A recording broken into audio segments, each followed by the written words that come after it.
Dylan Marma, welcome to the Capital Raiser Show. I'm super stoked to have you on. I know a little bit about your background. You've done about 600 units. First of all, how old are you? I'm 25.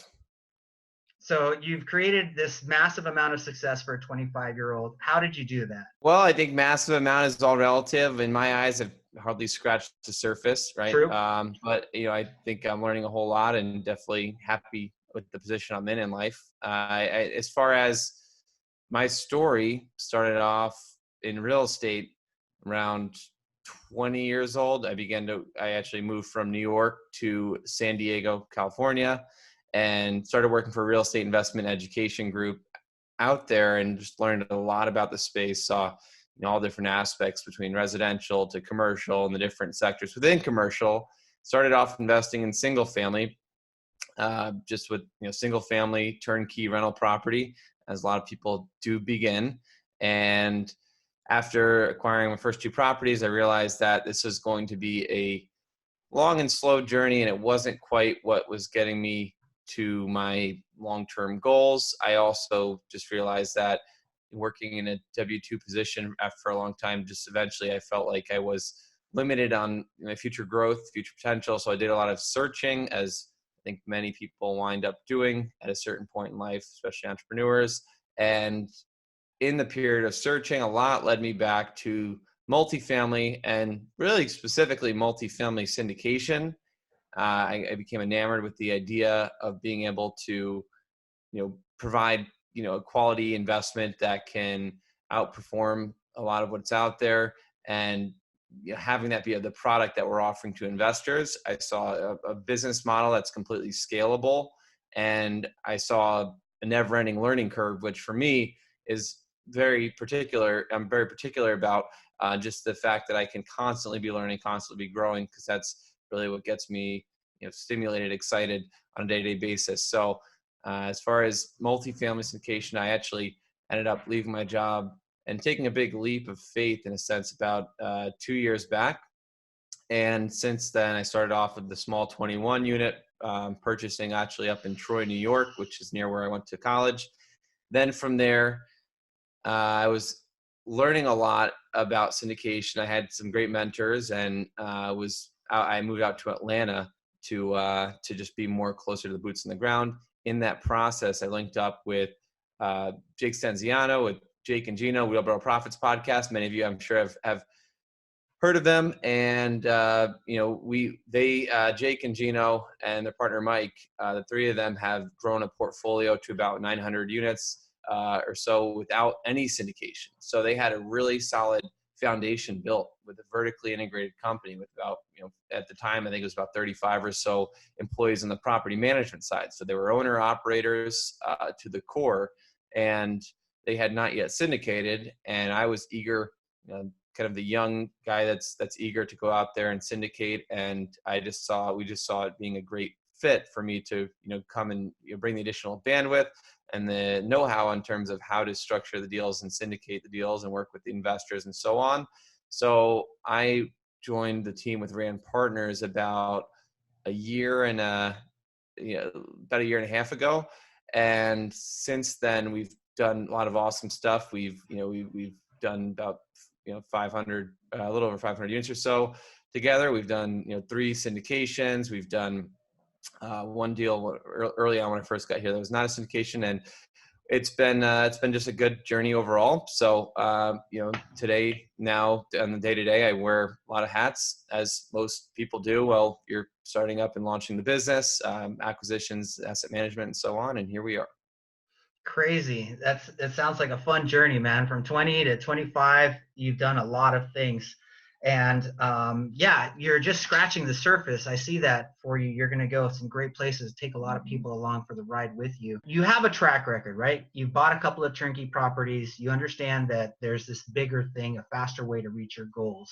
It's called syndication, which is taking an investor pool of money and then slicing up a company and selling it off as shares, right? It's kind of like a security. But you don't know about this process, and yet within a matter of a couple of years, you start doing this process. So what was that like? What did you have to learn along the way? Yeah, so I think it's important to note that before I had my first deal, I had spent well over 12 months still working full time, 65 hours a week. Any off time was spent invested into education. I was going through online curriculums, reading all the books, going through CCIM courses, you name it. I was looking at it and fully invested with any time outside of my job that I could to learn the space. So I think that's important to know and understand. And not everyone's like that, and it's not necessarily a good or a bad thing. In fact, many people have gotten a deal much sooner and spent much less time in education before their first deal. I just am personally someone that likes to have a really thorough understanding of something before I dive into it, and I wanted to know all the ins and outs. So for me, that was really important. And by the time I got into my first deal, I had felt like I was able to have, communicate with people that were already in the space that had done many deals and really match them in terms of my knowledge, understanding, and know-how. So I think that for me was a strong suit I played to, is the fact that I enjoy reading, I enjoy spending time getting into the weeds on things, and that for me was helpful. Now, I think that most people fall in one of two different buckets. You either have the bucket of those that don't research enough, and you have those that research too much. And that's always the self-awareness that's needed to figure out where to start off, right? Those that don't research enough are going to come off oftentimes as reckless. They're going to either do things that may be borderline, illegal, in some cases, right? in real estate, they may be going around saying the wrong things, burning relationships. If you're doing syndications, there's, the SEC guidelines and requirements. So I think, you always want to make sure you've done your homework to make sure that you're playing, you're being compliant in a space that is highly regulated. So I think that, it was the result of not doing enough work, right? Is kind of recklessness. And even if it's not on the side of legal consequences, it's on the side of just burning relationships with investors or brokers, sounding like you don't know what you're talking about. So that's always a challenge. And then the other side is that if you do too much homework and you're stuck in analysis paralysis, and in those cases, you really find yourself in a position where you're scared to pick up the phone and make the phone call, scared to place the offer because you're just thinking, you're overthinking it. So I think that you have to first identify which of the two you are, and then come up with a plan that's going to allow you to go out there and make it happen. If we say oftentimes education times action equals results. And I think that's true. So you have to find the delicate balance. I think in the beginning, you're not going to know everything. You're going to learn a lot. The best way you're going to learn is through doing. But so I guess that's my 2 cents for someone that's getting started off when I think back to it. So you mentioned the CCIM designation. Tell us about that process. What did you get out of that? Yeah. So that's been a pretty neat process so far. I would recommend it for most people.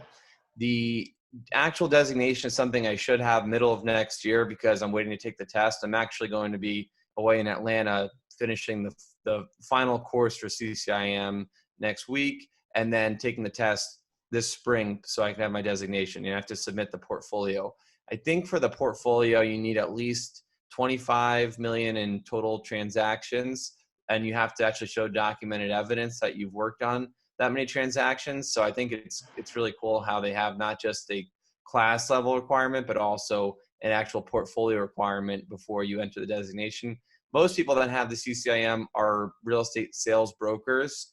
It's definitely not necessary to get it if you're an investor. I mean, it's never really necessary, but I think it does open up doors for new events, networking opportunities, and I see benefits just from purely the standpoint of having the instant rapport connection with others that have been through the course, because it's essentially a finance course driven towards real estate. And I think the most value that I've gotten from some of the education has been learning about the other sectors within real estate. A lot of times you can stay in a silo and just focus on multifamily or whatever your industry is that you're in. So for me, I found a lot of value in learning about retail, industrial, and office space, and the different levers that you can pull in the various spaces, what drives demand, and how you would evaluate them, things to that effect.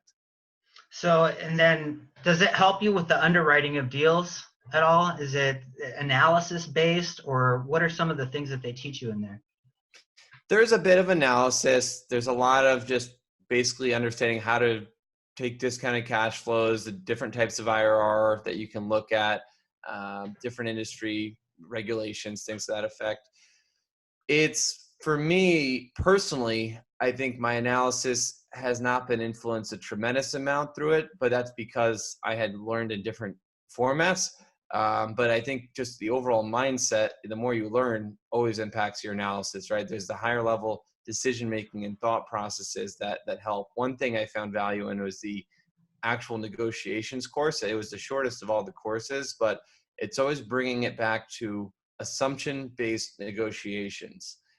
A lot of people like to negotiate on a tit for tat level, and it's always a zero sum game where I win or you lose, right? And it's this old school mentality of give me, taking this amount off the purchase price or meeting somewhere in the middle, right? And it's very, basic, and it doesn't work. It doesn't usually come across very well.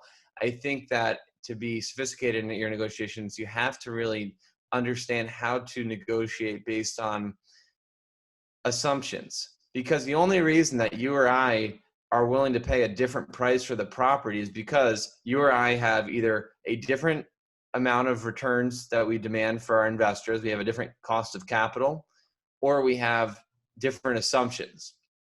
Say you and I were both trying to receive a 20 IRR or 20% return on a deal that was underwritten on a 5-year timeline, and I might come in at 15, you might come in at 20, and that might be because you have additional information on the market, or you have more of a bullish outlook on a market in terms of your market rent growth, or maybe you found areas to cut expenses that I couldn't find, right? Or maybe there's a number of different instances, right? So I think that that's important to always pay attention to, is that when you're discussing with the broker or anyone else really in any kind of negotiation, bring it back down to the surface level of why is there a disconnect? Why don't you see what the other party is seeing?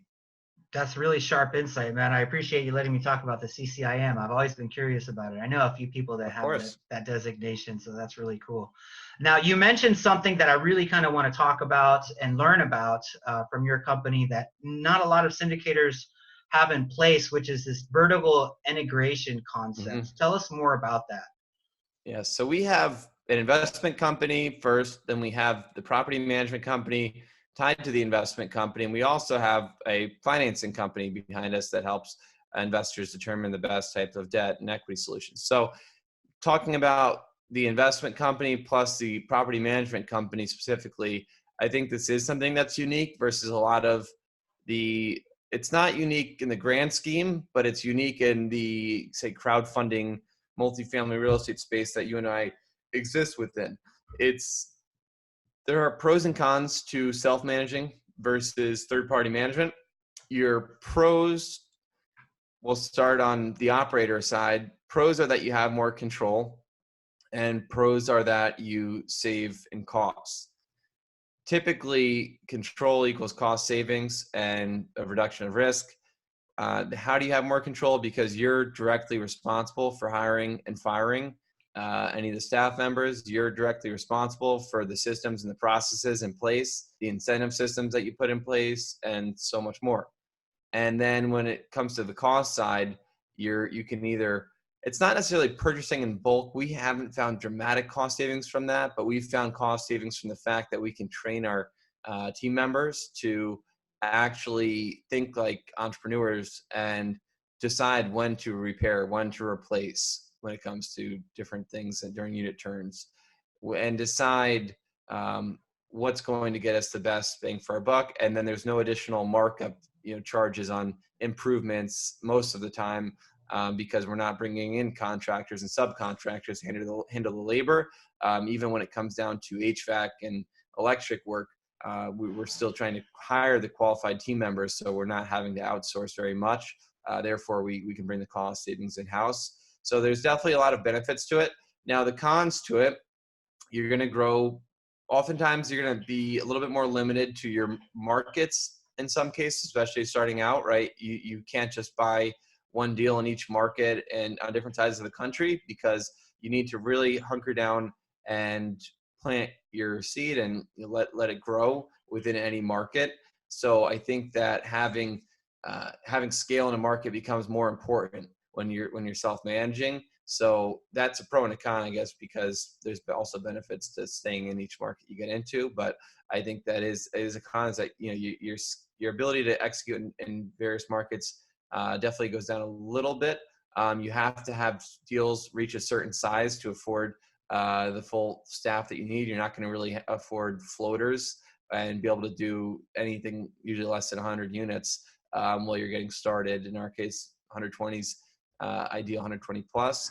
And then with the other con is that it's a lot of work. I think that's the obvious one, is just purely the bandwidth. It's a lot of work, it's a lot of effort, and it's going to eat up a lot of your time, which there's always an opportunity cost to your time. So I think it's just being aware of all the factors. From investor perspective, a lot of investors do like to see the self-management side of things, because of the fact that when an operator is not performing, it really stops and falls on them, and they can't really blame a third-party management company. They have to, there's no passing the buck. So what is your business model? How is it evolving, and what's your role in it?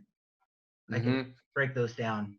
So our business model is currently targeting assets that are north of 10 million, that are B and C class properties, typically built before 2000, not always, but most of the time, that have some level of operational inefficiencies or some level of value that you can drive from the asset. We're based in Knoxville. Most of our portfolios here in Tennessee as well as Kentucky, but we have full intentions on growing and expanding. We're looking at a lot of deals throughout the Southeast, but ultimately we're buying Southeast multifamily properties that we can increase income, decrease expenses on to achieve tangible return for our investors, and to provide a safe, clean, affordable apartment home. And I don't mean affordable in the sense of any tax credits or anything like that, but typically, because we're in the B and C class space, we're basically looking for an apartment home that the common folk can live in and enjoy, and have just a nice home that they can feel comfortable calling a home, right? And we do that largely through creating a true community feel for each of our apartments. And then as far as the model goes, we are bringing in investor capital, doing a profit share model, like you talked about with syndication right now. So we are currently raising capital for our own deals on a deal by deal basis. So we have a strong base of investors that are mostly just high net worth individuals that we partner with to execute on deals. And most deals we plan on selling in 5 to 7 years. Most deals that we're buying are all cash flowing from day one. I would anticipate every deal we buy cash flows from day one. We're not in the business of taking highly distressed assets that are not cash flowing and bringing them back to life, unless we know it like the back of our hand and we feel extremely confident in our ability to execute. So I never like to put ourselves in a box, but the business model is typically cash flowing assets that we can increase cash flow further. And then in terms of how do we see it changing, progressing, evolving, I would say that we see that right now we're doing deal by deal assets. I would say getting into, we may learn more. We've been researching a little bit more about some stuff on the senior housing apartment side of things, participating in something that's similar for the most part, that seems to have an increasing demand, but nothing's confirmed yet. It's just something we've been looking at a little bit.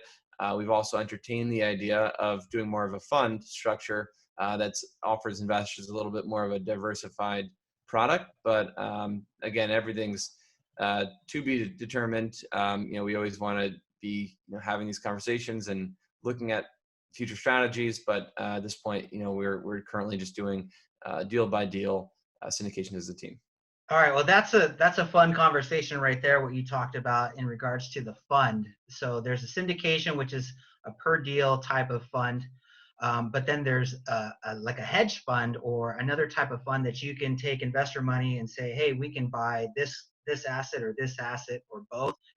Tell us about what the hedge fund versus, or a regular fund versus a syndication is from your perspective. Yep. Right. So always want to cover it from the operator and the investor perspective.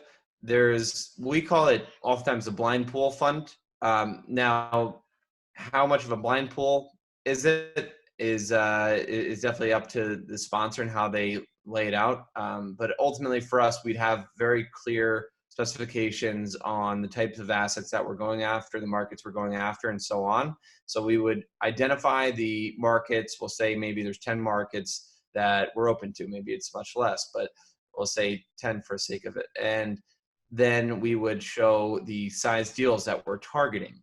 And we would show what percentage of the fund do we anticipate being multifamily, what percentage we anticipate being distressed or opportunistic properties, and so on. And you can set clear criteria on how that would look for you. And investors would have the chance to invest into it. And basically, they would not outlay all their capital initially. It would be done through the capital call function. So if someone committed, let's say $1 million to a fund that was supposed to do 10 deals and every deal just happened to fall at the perfect purchase price to make up 10%, they might do increments of 100,000 every time a deal comes up, and they'll have what you call a capital call and make the initial investment on their pro rata share into that particular deal.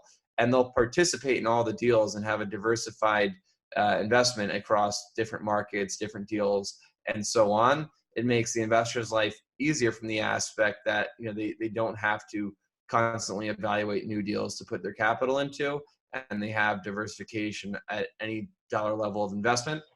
Those are the pros. And the con is that they don't get the chance to evaluate every deal. Some investors like the idea of looking at a pro forma for every single deal, making their own decisions, backing out on some deals and participating in other deals, and so on. So there's pros and cons for the investor, and then from the operator, I think for us it just gives us a stronger, it gives us a stronger, longer term focus. I think having one fund would give us the ability to have a more clear separation between the operational side of things, the acquisition side of things, and the fundraising side of things. As fundraising will be an ongoing process, not a process that takes place 30 days during every deal where it just becomes hectic. It's having the initial capital upfront, having a crystal clear business plan upfront that's going to take place throughout the entirety of the fund cycle. And I truly think that if you bring investor capital in, we'll say that the minimum is 100,000. Oftentimes people are starting with 50K minimums. I know there's exceptions to that, but if you had $100,000 and say maybe you had 400 liquid and you wanted to put 25% of that into private real estate, you're either going to put that 100 into two deals if it's 50K deals, and you're really putting a good percentage of your total liquidity or in some cases maybe net worth into two deals, or would you rather that be spread out over 10 deals in different markets and even different time periods as far as the acquisition goes? So I think it offers a good product. I think there's benefits to that, because that's one area that a lot of people like to neglect, is what is the risk adjusted return.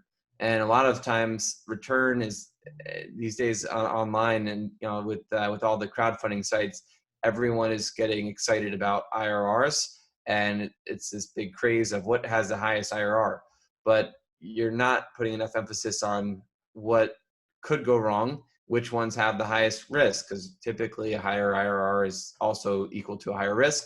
But if you're able to achieve a solid baseline IRR and have a diversification of assets, I think that offers a better risk-adjusted return for a lot of people. So, man, that's crazy. So you have a wealth of knowledge, and you actually run a podcast. Tell us a little bit about what you share on this podcast. Yeah, so we run a show once a week on the Wheelbarrow Profits channel. It's me and co-host Mike Taravella, who's the asset manager within Rand Partners, and we call it the Rand Partners Podcast. soon to be the Rand CRE show as we continue to rebrand a little bit. But it's basically a show where we offer insights for active investors, passive investors. We try to keep it pretty detailed. We had Bruce on there recently. He did a great job at just providing a ton of value. We see a lot of synergies in the way that we look at our businesses. So that was really neat. And ultimately, it's our goal to either do one-on-ones where we're just sharing what we're doing on day-to-day, or we're bringing on guests that we resonate with and sharing what they've been doing on the operations side or the investment side. So on the capital raising side, a podcast is a great tool. Are you guys using that as part of your branding strategy to raise more money? Really kind of where I want to go with it is for people that are looking to start a podcast, what can they do? Is it really something that they can use to educate people in such a sense and with such power that they'll eventually know, like, and trust them enough to invest with them? So I think it's really important to have some form of marketing, I call it, funnel or channel, where people can get to know you, get familiar with you, and hear from you. Because I think before anyone does business with you, they say you need 7 touch points, or sometimes it's 12, or everyone has a different answer for it. But you need to have a relationship of some type, and that doesn't all have to be you and them having a phone call each time or grabbing coffee each time. It's actually more effective if it's on different platforms. So podcast, social media, in person, live event, over a phone call, right? If you're able to connect over several platforms, I believe it's the best way to build trust and rapport with someone. And that is really, really important when it comes to any form of partnering together and having someone invest into your business or your opportunity.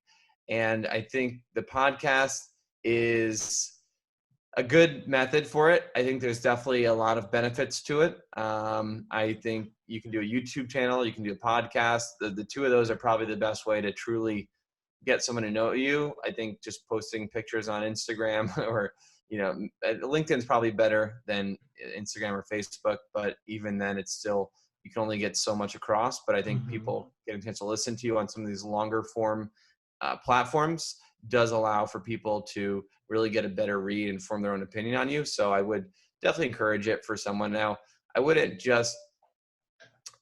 it just for that. I think, there should be the fact that you're going to enjoy the process of it. And I think that you should also, be very conscious of just not having it be, salesy or anything like that. You really need to make something that's going to just be a platform to drive value and educate others. And everything you ever want will come to you if you can do a good enough job today's day and age at providing value and educating others, because value and education creates loyalty and it creates community. And the two of those equal people that want to reciprocate value, and it also creates community retention of people that will continue to stick by your side. So yeah, I think a lot of people come from the mindset of give with no expectation of reciprocity in return. Give everything away for free. Or even on the spiritual side, people like Wayne Dyer, they say, just be of service and don't expect anything in return, and somehow it all comes back anyways. But that's a great mindset to have. Totally Tell us about your mindset in regards to, I think a lot of people, they want to get out of their W-2 job, right? But they see real estate as a vehicle, but they don't really. What do you think is holding the majority of people back from going out of their typical box, or what's holding them in? So I think it largely depends on your situation. When I left, it would have been extremely premature to leave my last job because I was in a position where I only had so much cash saved up, and I only had so much cash flow on a monthly basis. It was hardly enough to cover my own monthly expenses. And I think if if I had a family at the time and I had kids at the time, that would have been a reckless thing to do. But because I was single, I was young, I was in a position where I definitely am happy with the overall decision. And when it comes to others, I would say you have to first evaluate your position and where you are. I would not just get into multifamily or syndication, because it's what's popular right now. There's a lot of attention around it with real estate, and a lot of people are flipping houses and doing really well at it, and they think they want to switch to multifamily because it seems like there's a lot of craze around it. But I would do it because it really resonates with you and it resonates with your long-term goals. For instance, in my case, I'm in it for the long run, and I will always want to be in the business of working with investors and, buying large assets and doing awesome deals. That's what gets me excited, right? Even if I had Me too. all the money to go out and buy deals, I would still want to be in the business of, the private equity real estate space, because it just, for me, what gets me personally excited is just the opportunity to constantly learn, constantly grow, build these relationships, and so on. So that's just something that, for me, I know that's what I want. But a lot of people want true passive income. You're probably better off being on the passive investor side. It's called passive investor for a reason.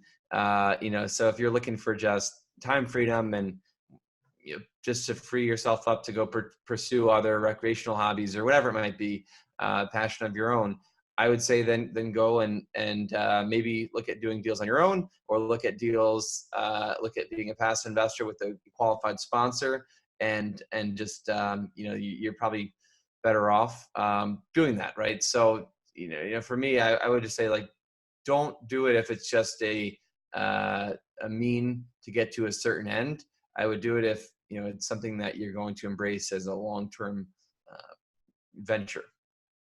So let's talk about that process. Passive investor has to decide between the multitude of people in the multifamily syndication space, or in the apartment space or real estate space.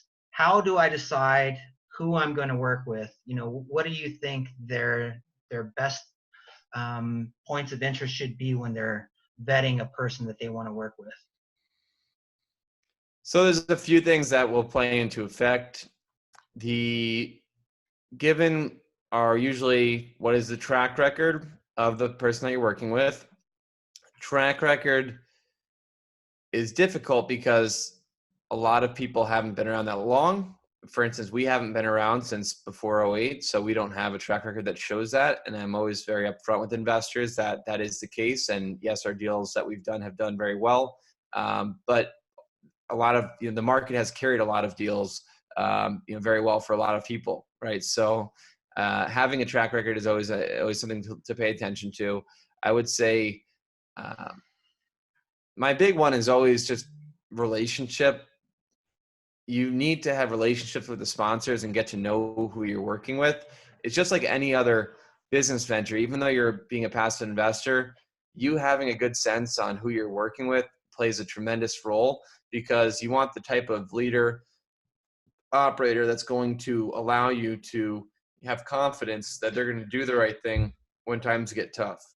No matter how big crowdfunding online gets, it's never going to be anything outside of a relationship-based business. I think the most sophisticated investors in the world will always realize that they need to know who they're working with on a higher level than just what they saw on a webinar or a memorandum that gets sent in front of them. So I think that building those relationships with sponsors and actually spending time and asking them questions on the phone, maybe come up with your own 10 questions that you ask every sponsor, and document it and record it and get a feel for who you're working with. And there's always a little bit of gut feeling involved too, right? And just determining, is this someone that I genuinely trust and I see the benefits in, but also, do they have tangible track record, or do they have any, other people that have referred them, right? Referrals are always a good thing. If you're hearing from other people, quality things that have invested with them before, that's always a really good sign. So those are some of the big things I would look for: a track record, just your overall relationship. I would make sure the business plan resonates with you. As a passive investor, you should still know what you're looking for. Just like we have our criteria that we just spoke about, you also need to have your criteria. Do you like investing passively in bigger deals, smaller deals? Do you like investing in the Southeast? Do you like investing in the Midwest? Do you like investing in Texas? Do you like opportunistic value adds that have the chance of being refinanced in 2 years? Do you like investing in stabilized product that's backed by agency debt that has a higher certainty of consistent cash flow and exiting in 5 to 7 years? Do you like deals that cash flow from day one? Are you okay deferring it if there's a big enough pot of gold at the end of the rainbow, right? So these are the kind of questions you have to ask for yourself. So 506C versus 506B. What do you like? So we've only done a 506B at this point because a lot of our investors are non-accredited. We have 506B can allow up to 35 non-accredited investors. We would definitely consider 506C. It's just been the fact that right now we are doing this deal by deal, and we have an established enough base where we haven't needed to, access any additional sources for capital. Right? We do everything in-house. We have existing relationships, and 506B has just made the most sense for us at this point. But I do think that 506B, you need to be very particular with having pre-existing relationships before the specific deal is launched. It's extremely important, and you want to document those, have them fill out investor forms, have phone calls, get to know your investors prior to sharing with them anything. And the 506C, you don't have to have the pre-existing relationship, but it is limited to only accredited investors. I would definitely anticipate that we do 506Cs at some point, just a matter of when. What about online capital raisers? What do you think about those guys? So you see these crowdfunding companies that basically have a huge database and a networking platform or educational platform. And they typically, I don't know if you're familiar with it, but they actually will do an online crowdfunding campaign where people will actually come in and invest, in some cases up to $1 million without actually having a phone call conversation with these people. Mm-hmm. Is this something that's completely absurd, or is this something that's viable for the multifamily syndicators? That's something that you think that they should look into? So I think that these companies that have been successful, Real Crowd and CrowdStreet being the two that I consider to be the most popular at this point in time, I think that there's a lot of benefits. I think it's a great idea. It's a great way for investors to meet sponsors. And I think that they're working extremely hard to protect their credibility and heavily vet the sponsors on those sites. Does that mean that every deal is going to go well? Of course not. Does that mean that every sponsor on the site is someone that you should be investing with?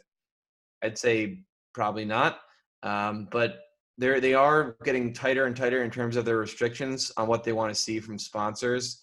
As that is, inherent risk is that if enough deals go sour, and the deals are underperforming as a whole, then investors will become very skeptical of these sites, and they might get bad publicity and could be detrimental. So I'm not sure. It's an exciting time to be here. It's an exciting time, ever since the Jobs Act in 2012.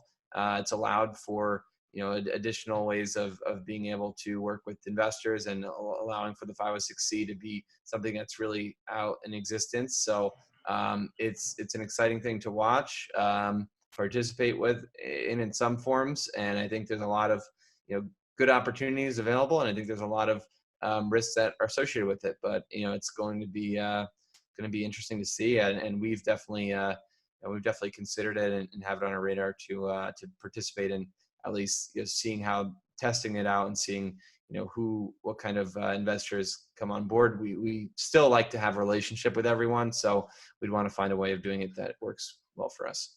Yeah, man, this has been a fun conversation. You have a lot of insight in a lot of areas, which is crazy for someone that's 25 years old, but you're out there hustling, you're learning. I know that you're going to have some massive success. So it's been fun. What's the best way to reach out? Yep. So you can reach me directly. You can do Dylan, DYLAN, at randcre.com, RANDCRE.com. Or you can reach out to me on social media at Dylan Marma or Dylan Marma, MARMA. And you can find us if you want to look at our any offerings or anything like that. You can always visit randcre.com to set up some time for us to connect, and we can start the conversation there. Dude, Dylan, it's been amazing having you on. I hope that we get to connect again in the future. I look forward to checking you out at the different Jake and Gino events or other places where Rand Capital may be found. So it's been Absolutely, really cool. Ruben. Appreciate you having me on the show, and I really enjoyed the chat. All right, cool, man. Enjoy the rest of your day. You too. Take care.